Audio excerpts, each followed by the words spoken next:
সবজির দাম স্বাভাবিক, মাছ বাজারেও নেই ক্রেতার চাপ। তবে ঈদ ছুটি শেষে আগামীকাল থেকে আবারও শুরু হবে কর্মব্যস্ততা। ভিড় বাড়বে ঢাকায়, তখন বর্তমান নিত্য প্রয়োজনীয় দ্রব্যের দামও হয়তো বাড়বে।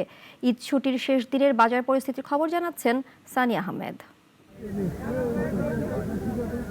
ঈদের আগেই মানুষ কয়েকদিনের বাজার করে রাখায় ঈদ ছুটিতে ফাঁকা কাঁচা বাজার, যে কারণে ক্রেতা কম থাকায় দরও থাকে অনেক কম। ছুটি শেষে এখনো ঢাকায় বাড়েনি মানুষের গরম, যদিও প্রকৃতির তীব্রতাপে অনেকটা স্বস্তি সবজির বাজারে।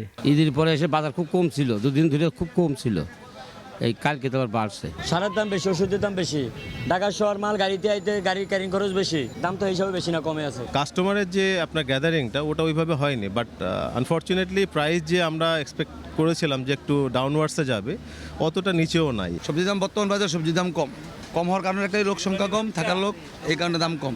লম্বা অবকাশ ও মাংসের ওপর খাদ্য নির্ভরতা থাকায় মানুষগুলোর চলাফেরা কম। মাছ বাজারে চালের দামও আগের মতোই। ঈদ বাংলা থেকে মানুষ বর্তমান দেশে আছে, মাছ একটা বেশি হয় নাই, মাছ এলাকা একটু মাছের একটু দাম কম। মনে করেন বাজারে এখনো কাস্টমার কম, মাছও কম।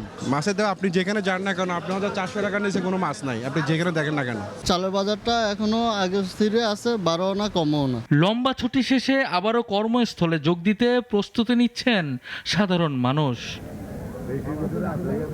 সানি আহমেদ, নাগরিক, ঢাকা।